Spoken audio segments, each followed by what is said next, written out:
Thank you for making it take your time to listen. Making it take your time to listen. Now, our topic today, if you're tuning in, that means you're a parent, you have children, grandchildren, nieces, nephews, friends' children, all going back to school.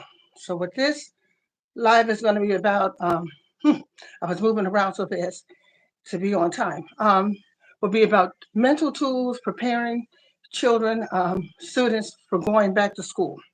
But before we get started with that, I know everyone, if you've been on social media, whether it was YouTube, Facebook, Instagram, you know that parents were looking for their son, who originally from Tennessee, went to Florida to find his family members, and that was a good thing. Was a teenager, but unfortunately, they just recently found him unalive, and his name is Giovanni Pelltier.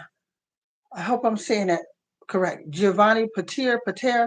Again, I hope I'm saying it correct. And I am a parent. I'm wearing this shirt. Happy Mother's Day because every day I'm a mother. I'm a grandmother, and my heart goes out to his parents, his family. But his name again is Giovanni Pelltier or Pelltier. Again, I apologize if I'm mispronouncing it, but I like to just take a moment of silence for his family in memory of losing their son.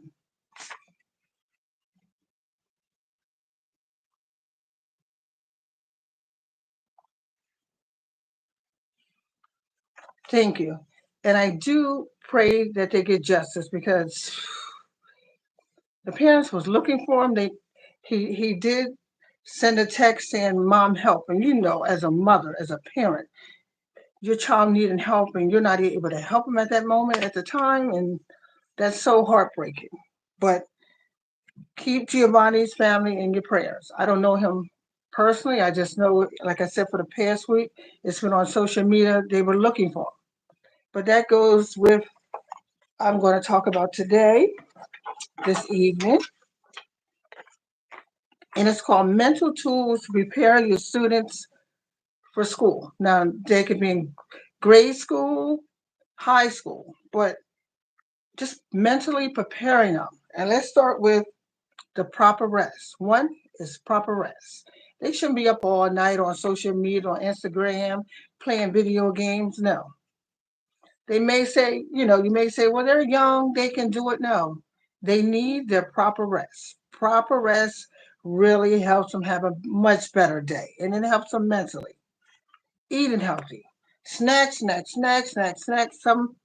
Some of your children may not be big eaters. They may not like their vegetables. Where did that come from?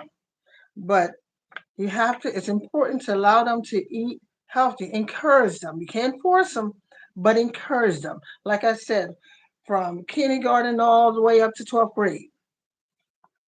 Being in the house in a timely manner, even if you have a kindergarten who wants to stay over their friend's house, over their aunt's house, and they're going to bring them back in the morning, or you have to make sure wherever they staying at is going to follow the same structure that you are. Proper rest is way so important. And being in the house, like your teenagers want to go out, or your junior high, they want to go out, they want to go hang with their friends. Let them come back in a timely manner.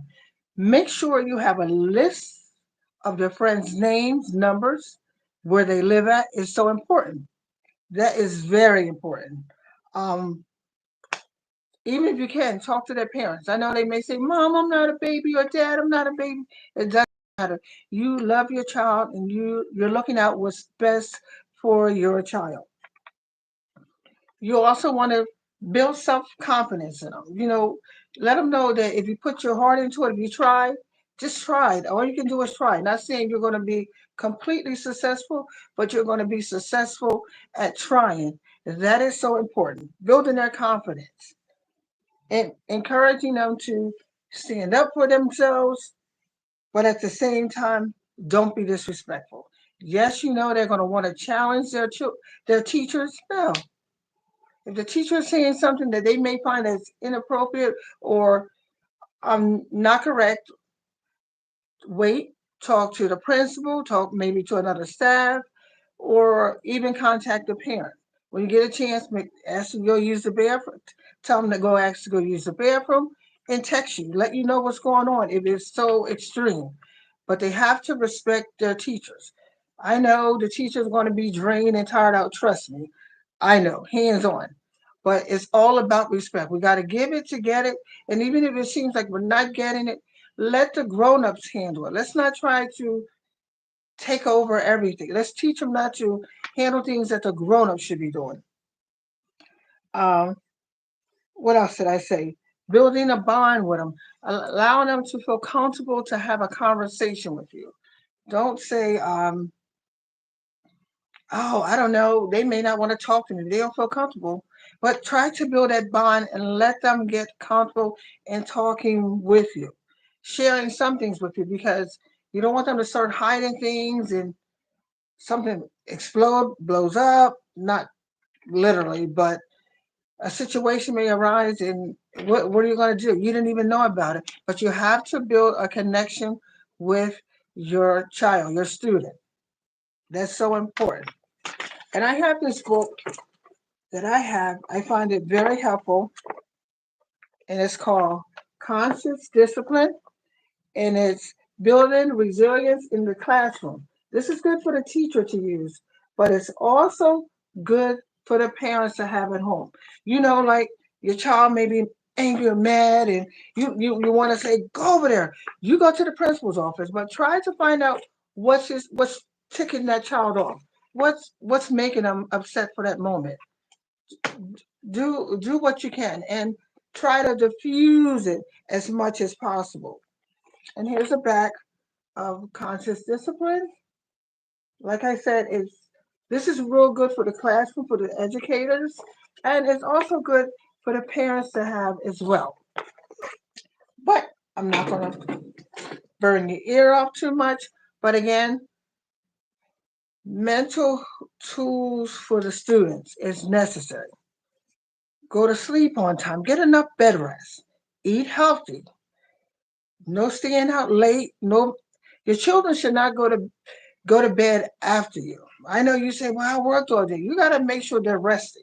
Yes, your graduate, your teenager is not a baby, but you have to make sure they have the right mental tools before going back to school. And a lot of children, students, will be starting tomorrow. That's why I'm posting this. It's so important to make sure that they're mentally ready to go back to school.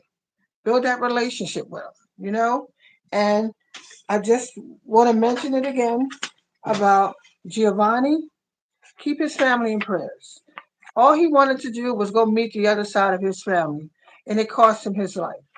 He asked for his mother's help. She wasn't there. And do you know how heartbroken he must feel? Just keep the whole family in prayers. And I want to leave you with this. How can the children be our future if they're not around to share the past? Let me say it again, Umar repeating.